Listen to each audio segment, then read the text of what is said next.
Les Bambara ont l'habitude de dire ce proverbe. Yebaga warebe forola, munte forotigi. Ce proverbe, nous l'avons confirmé lors de la conférence régionale de l'Afrique de l'Ouest en prélude au 9e congrès des panafricanistes. Sur place, on s'est rendu compte que l'armée malienne est prise pour modèle. Pour certains, elle est la meilleure armée de l'Afrique. Et sa renommée va au-delà même de l'international. Il était présent à cette conférence des éminents chercheurs, des représentants de la Banque mondiale, des Africains qui interviennent même dans les universités américaines. Je vous invite à écouter les réactions de quelques-uns sur l'armée malienne. Suivons. On a vu une mutation, une transformation extraordinaire, quasi miraculeuse, d'une armée qui est partie d'une situation d'impuissance à une situation de puissance et de montée en puissance. C'est deux choses différentes. Ce qui suppose une configuration de menaces à gérer, à définir et à cibler militairement. Alors ça suppose une maîtrise de la géopolitique et de la géostratégie mondiale et de l'organisation de forces, n'est-ce pas, qui en face agissent sur un double plan asymétrique et sur un plan apparemment conventionnel. Donc c'était un défi extraordinaire. Alors l'Afrique est fière de l'armée malienne parce que c'est la preuve de ce que le patriotisme peut produire. C'est la démonstration que les militaires africains sont capables d'affronter et de gérer les menaces globales. C'est la preuve que des dirigeants éclairés, patriotes, peuvent lever une armée, n'est-ce pas, sur la base de pratiquement rien, lever une armée et hisser cette armée au niveau des enjeux globaux. Aujourd'hui, l'armée malienne, c'est une armée qui a une épaisseur globale. Ce n'est même plus seulement locale, parce que j'ai dit, les forces que nous affrontons, que l'armée malienne affronte, sont des forces locales de nom. Ce sont des forces asymétriques qui sont encadrées, gérées, financées, encadrées par les puissances militaires globales, par les puissances globales. Donc c'est une armée aujourd'hui qui a dimensionné son action au niveau de cette menace-là. Donc cette montée à puissance, évidemment, la preuve, c'est la sécurisation de pratiquement tout le territoire, avec la capacité de l'armée à se projeter dans toute l'étendue du territoire, et surtout dans les zones, les zones les plus dangereuses. Si on doit apprécier une armée, avec quels critères va-t-on l'apprécier si ce n'est pas ces critères-là? De partir d'une situation où le territoire est occupé à 80%, pour libérer le territoire pratiquement, avec les forces, comme je l'ai dit, de la dimension que nous avons tous connue. Donc, c'est une armée panafricaniste. C'est nouveau. C'est-à-dire qu'on a eu des armées classiques, des armées qui étaient néocoloniales, des armées qui étaient configurées pour ne pas affronter, pour ne pas défendre le pays, pour ne pas prendre en charge la souveraineté du pays, pour ne pas prendre en charge l'intérêt du pays. Alors ils les appelaient souvent, ces occidentaux, quand ils voulaient se moquer de nous, les armées d'opérette. J'ai vu des journaux, soi-disant des journaux panafricains internationaux, basés à Paris, pour ne pas les citer, les faire de la publicité, mais qui ont écrit avec des éditorialistes connus, des petits racistes qui ont dit armée malienne, armée d'opérette. J'ai lu ça dans le journal que tout le monde connaît, qui prétend parler au nom de l'Afrique, était à Paris. Donc quand ils sont dans un parlant dont par l'argent, ils écrivent n'importe quoi. Ils ont dit armée d'opérette. Aujourd'hui, ils peuvent le dire. Allez lire leurs écrits aujourd'hui. Allez lire les écrits de ces médias-là. Eh aujourd'hui, c'est une armée qui est solide, c'est une armée qui est équipée, c'est une armée qui est dirigée, c'est une armée qui a du leadership, qui a une vision stratégique, qui s'est intégrée dans la dynamique de la multipolarité mondiale aujourd'hui, mais qui est aussi une dynamique de multipolarité militaire stratégique.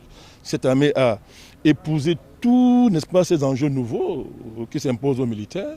Nous sommes fiers de l'armée malienne, nous les panafricanistes, on se reconnaît totalement dans cette armée.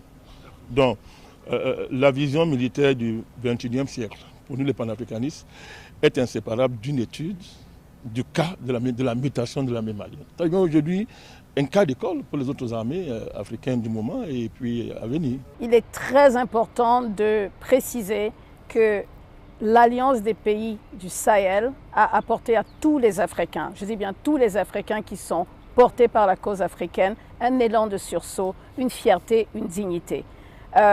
Nous avons réalisé bien évidemment, et comme tous les membres de la société africaine, que les pays n'avançaient pas comme ils le devraient.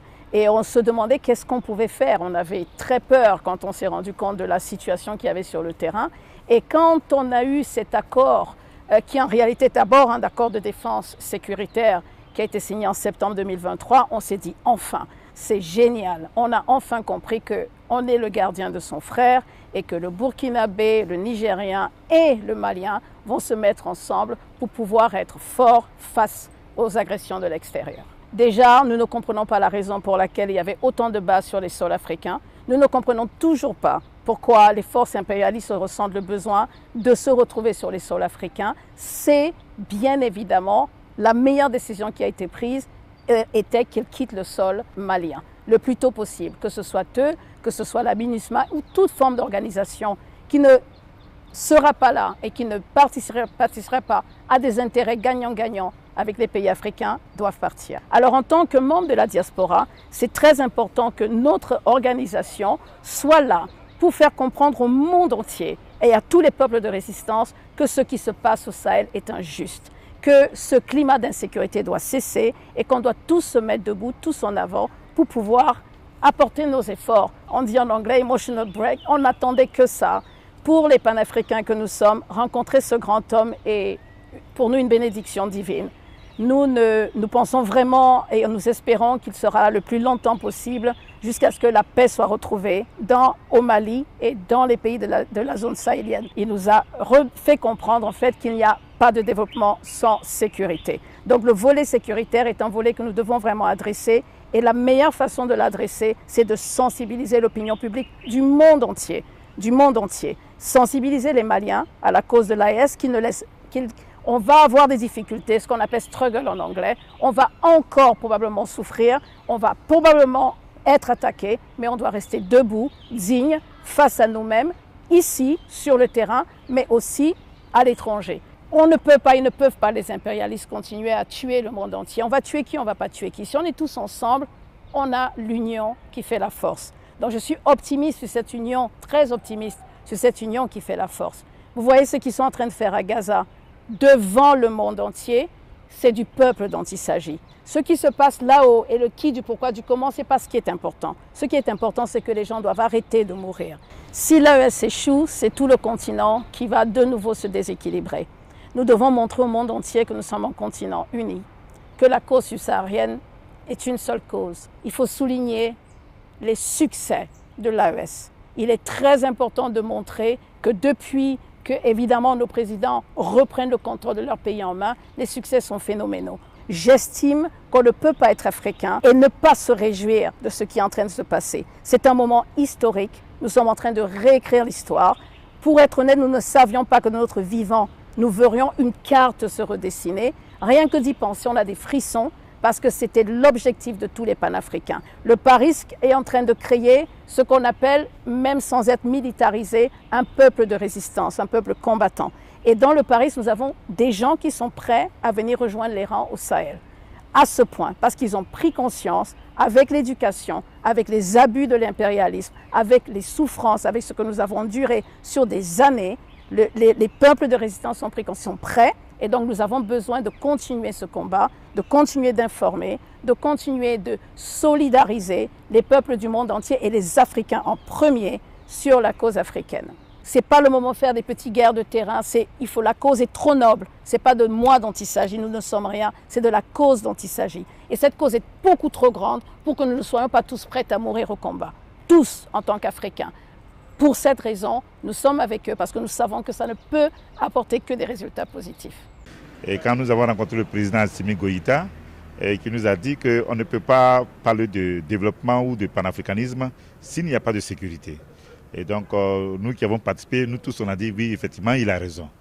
Parce que le principe premier du développement, c'est la souveraineté.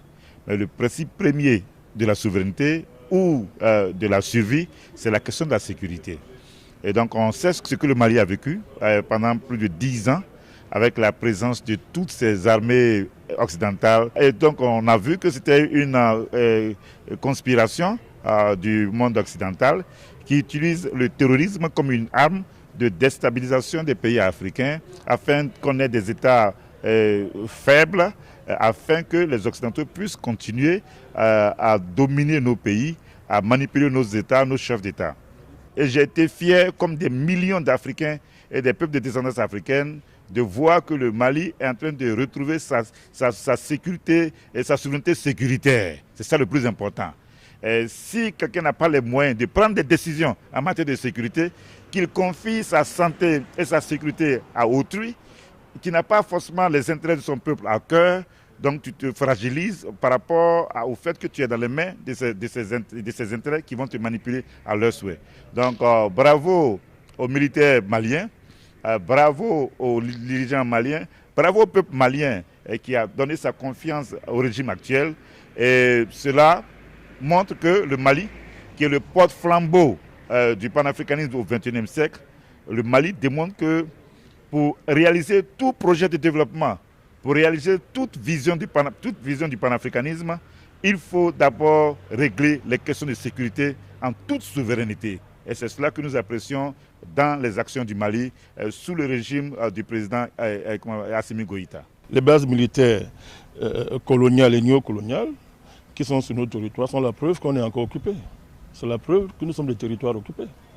Donc il n'y a pas de place pour les bases militaires coloniales en Afrique. Ça doit être clair. Et dans la sous-région. Ces bases militaires ont été conçues pour déstabiliser l'Afrique. C'est à partir de ces bases-là qu'on organise la déstabilisation de nos États, le vol de nos matières premières et le pillage de nos ressources. Ce sont des structures d'espionnage de haut niveau, n'est-ce pas? Et ce sont des structures qui visent à réprimer le potentiel militaire, le génie militaire africain. Donc il n'y aura pas de véritable armée en Afrique avec la présence de ces bases militaires, que ce soit dans tous les pays africains. Donc c'est le symbole de la présence coloniale, de l'occupation territoriale de nos pays et du coup de notre incapacité géomilitaire et géostratégique.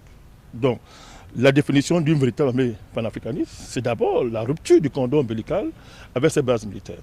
Maintenant, ça ne veut pas dire qu'on ne peut pas avoir des partenariats, parce que le partenariat c'est autre chose. Donc le défi militaire, si on veut prouver qu'on est une armée digne de ce nom, il faut d'abord chasser ces bases-là.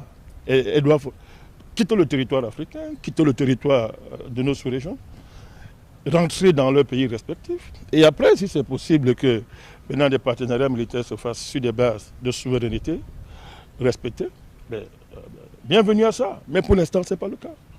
Le Mali a fait ce qu'il avait à faire. Pas bien fait. Il a fait ce qu'il avait à faire, le Mali. Et il faut faire davantage. Ce n'est pas fini. Et ces forces-là s'organisent pour renverser les institutions du Mali et des pays qu'ils estiment être des pays hostiles. Ils s'organisent sans cesse. Ils mutualisent leurs forces, ils mutualisent leurs énergies. Donc le Mali doit continuer à monter en puissance, n'est-ce pas, à maîtriser toutes les opérationnalités, n'est-ce pas, qui sont liées, que ce soit sur le plan logistique, sur le plan de la pensée stratégique, sur le plan de l'opérationnalité des forces sur le terrain. Il faut continuer à développer ça et à amplifier la montée en puissance.